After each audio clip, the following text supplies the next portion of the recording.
తెలంగాణలో విద్యా commission race మొదలైంది.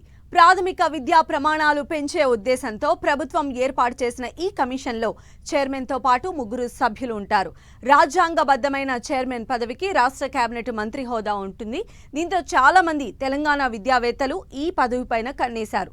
అటు ప్రభుత్వం కూడా పలువురు మాజీ ఐఏఎస్ అధికారులతో పాటు కొందరు ప్రొఫెసర్ల పేర్లను పరిశీలిస్తున్నట్లు తెలుస్తోంది.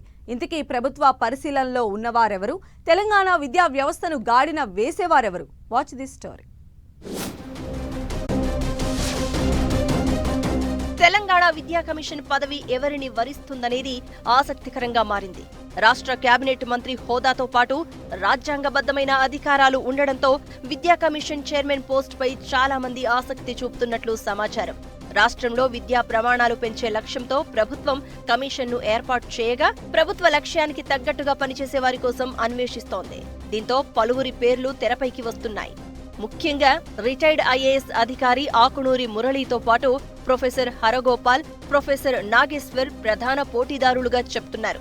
వీరితో పాటు తెలంగాణ జనసమితి అధినేత ఎమ్మెల్సీ కోదండరాం కూడా రేసులో ఉన్నట్లు చెప్తున్నారు.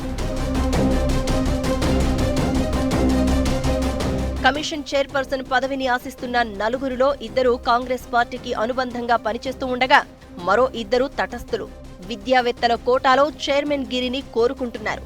రిటైర్డ్ ఐఏఎస్ అధికారి అయిన ఆకునూరి మురళి భూపాలపల్లి జిల్లా కలెక్టర్గా పనిచేశారు. బీఆర్ఎస్ ప్రభుత్వంతో విభేదించి స్వచ్ఛంద పదవి విరమణ చేశారు.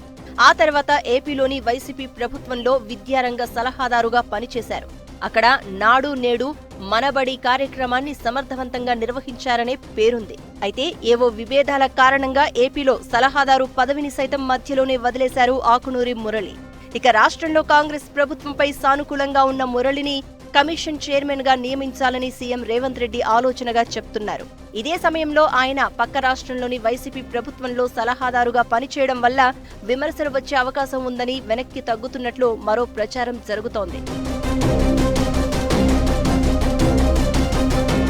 తెలంగాణకు చెందిన ఆకునూరి మురళి ఉద్యోగ విరమణ తర్వాత రాజకీయాల్లోకి వస్తాను అని ప్రకటించారు. ఎన్నికల ముందు రకరకాల పార్టీలో చేరుతారు అని ప్రచారం జరిగినా సీఎం రేవంత్ రెడ్డికి సన్నిహితంగా మెలిగారని చెప్తారు. దాదాపు ఆయనను కమిషన్ చైర్మన్ గా నియమించడానికి అన్ని ఏర్పాట్లు జరుగుతున్నాయంటున్నారు. ఇదే సమయంలో ప్రొఫెసర్ హరగోపాల్, ప్రొఫెసర్ నాగేశ్వర్ పేర్లు కూడా ప్రభుత్వ పరిశీలనలో ఉన్నట్లు ప్రచారం జరుగుతోంది. తెలంగాణ సమాజంలో మంచి గుర్తింపు ఉన్న విద్యావేత్త హరగోపాల్ ను చైర్మన్ చేస్తే ప్రభుత్వ లక్ష్యం నెరవేరుతుందని కాంగ్రెస్ లో ఓ వర్గం వాదనగా ఉంది. ఆయన కాదంటే ప్రొఫెసర్ నాగేశ్వర్ పేరు పరిశీలించాలని ప్రతిపాదిస్తున్నారు. ప్రొఫెసర్ నాగేశ్వర్ కు సీఎం రేవంత్ రెడ్డితో మంచి సంబంధాలు ఉన్నాయి. 2 సార్లు ఎమ్మెల్సీగా పనిచేసిన ప్రొఫెసర్ నాగేశ్వర్ కు తెలంగాణపై విస్తృత అవగాహన ఉంది. అంతేకాకుండా ఎమ్మెల్సీలుగా ప్రొఫెసర్ నాగేశ్వర్, సీఎం రేవంత్ రెడ్డి పలు విషయాల్లో కలిసి పనిచేశారు అంటున్నారు.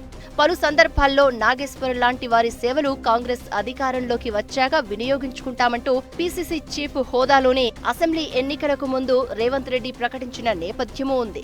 అంతేకాకుండా ఇటీవల హైడ్రా ఏర్పాటు నేపథ్యంలో బహిరంగంగానే రేవంత్ కు నాగేశ్వర్ కితాబిచ్చారు. దీంతో నాగేశ్వర్ కు కూడా ఛాన్స్ ఉందంటున్నారు.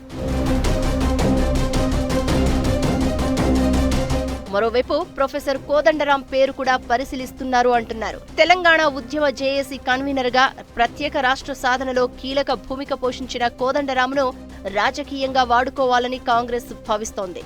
బీఆర్ఎస్ నుంచి ఉద్యమకారులను దూరం చేయాలంటే కోదండరాం సేవలు వినియోగించుకోవాలి అనేది హస్తం పార్టీ ఆలోచనగా చెప్తున్నారు. గత ఎన్నికల్లో కోదండరాం మద్దతు తీసుకుని ఆయనకు హామీ ఇచ్చిన విధంగా ఎమ్మెల్సీ చేశారు. రాష్ట్ర మంత్రివర్గంలోకి తీసుకుని విద్యామంత్రిగా నియమించాలనే ప్రతిపాదన ఉన్నప్పటికీ కాంగ్రెస్ లోనే మంత్రి పదవులకు విపరీతమైన పోటీ ఉండడంతో ఆ ప్రతిపాదన కార్యరూపం దాల్చే పరిస్థితి కనిపించడం లేదు అంటున్నారు. దీంతో ప్రొఫెసర్ కూడా ఆయన కోదండరాంకు క్యాబినెట్ హోదా ఉండే విద్యా కమిషన్ చైర్మన్ పదవినైనా ఇస్తే బాగుంటుందని ప్రతిపాదన తెరపైకి తెస్తున్నారు. అయితే ఎమ్మెల్సీగా ఉన్నవారికి రాజ్యాంగ హోదా ఉండే చైర్మన్ పదవిలో నియమించడానికి నిబంధనలు అడ్డొస్తాయని అంటున్నారు. ఇందుకోసం చట్ట సవరణ చేయాల్సి ఉంటుంది. దీంతో కోదండరాం నియామకంపై తర్జన భర్జన సాగుతోంది. దీంతో రిటైర్డ్ ఐఏఎస్ ఆకునూరి మురళి, ప్రొఫెసర్లు హరగోపాల్, నాగేశ్వర్ మధ్య పోటీ ఉందంటున్నారు.